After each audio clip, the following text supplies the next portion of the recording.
Olá, sejam todos muito bem-vindos. No dia 3 de junho de 2020, o austríaco Klaus Schwab, fundador e presidente do Fórum Econômico Mundial de Davos, através de um vídeo anunciou o tema anual para 2021, o The Great Reset. The COVID-19 crisis has shown us that our old systems are not fit anymore for the 21st century. It has laid bare the fundamental lack of social cohesion, fairness, inclusion and equality. In short, we need a great reset.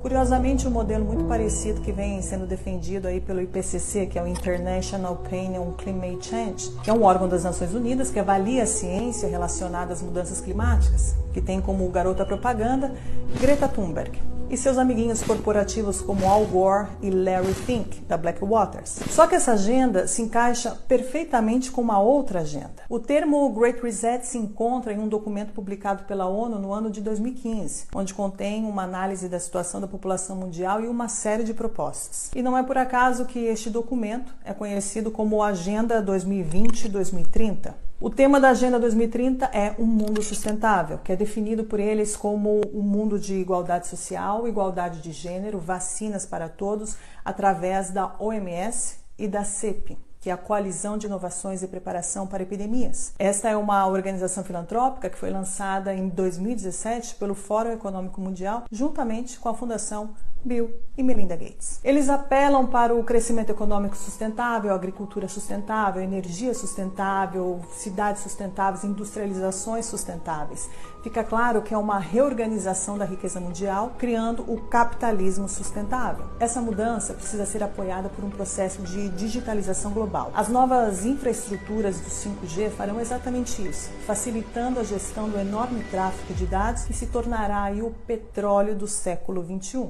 O sistema financeiro será transferido para o Ether e será administrado por um sistema híbrido composto por bancos centrais e empresas privadas capazes de cunhar suas próprias criptomoedas, como o projeto Libra anunciado por Mark Zuckerberg. As pessoas que estão lidando com o reset mundial são as mesmas que criaram o problema. O problema deste sistema perverso é que os cidadãos não servem mais para nada. O objetivo das grandes corporações financeiras é estrangular a economia atual e, em seguida, apropriá-la com preços ridiculamente baixos. O verdadeiro poder que governa todo o planeta Terra, mantendo as pessoas dominadas e os governos sob controle, é o poder financeiro, na base das leis ou muitas vezes na ausência delas. Um dos projetos favoritos de Schwab é a Quarta Revolução Industrial para apoiar o bem público, especialmente abordando os desafios sociais e de saúde, incluindo aí a biotecnologia de edição de genes, a telecomunicação do 5G e inteligência artificial. David Icke, conhecido por ser o pai do complotismo, já dizia que a Big Pharma e a indústria farmacêutica de biotecnologia não deixam de ser um mal legalizado. É evidente que desse cenário emerge aí uma massa de perdedores, que aumentará de forma incalculável após o desmantelamento do sistema industrial e a digitalização dos serviços. A grande reconfiguração proposta em Davos não parece ser uma resposta ao alcance de todos, mas aparece como uma solução imposta desta elite, destinada simplesmente a proteger os seus próprios interesses.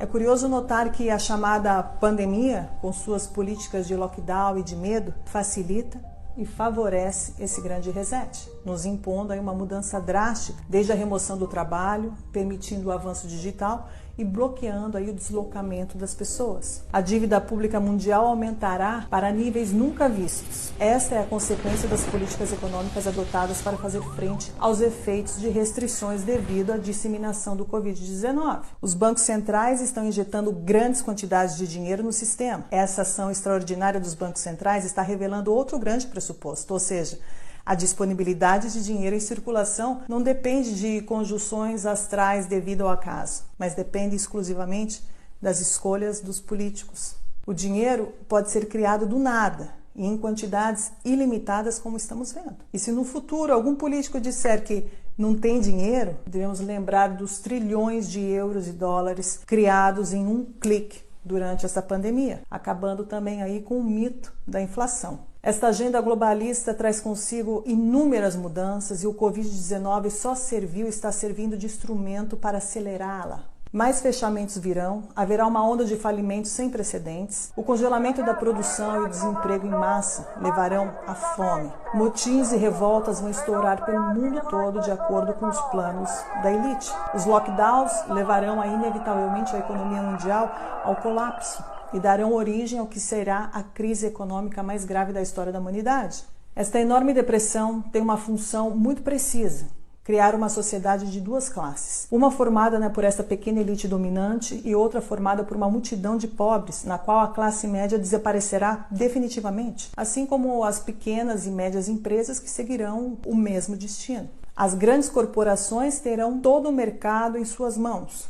É exatamente esse o objetivo designado pelo Clube de Roma, um dos grupos globalistas mais influentes, fundado e financiado por David Rockefeller em 1972. Com a falta de empregos, as massas não terão alternativas, a não ser aceitar as esmolas do governo para sobreviver. John Perkins, ex-economista, explicou em um de seus livros, Confissões de um Assassino Econômico, o real objetivo do FMI: afundar os países em dívidas que nunca poderão ser saldadas para permitir que grandes grupos privados tenham controle total das economias nacionais. As grandes multinacionais terão domínio absoluto. O globalismo, em outras palavras, quer o fim da propriedade privada. O globalismo avança e com ele o ataque final da nova ordem mundial, onde começa a nos mostrar a sua verdadeira face. Embaixo da máscara deste falso humanitarismo se esconde uma crueldade desumana na forma mais pura do totalitarismo mais perigoso da história, como explica perfeitamente o ex-núncio apostólico Dom Vigano em sua última carta. Esta batalha não é apenas contra as instituições políticas subservientes deste plano.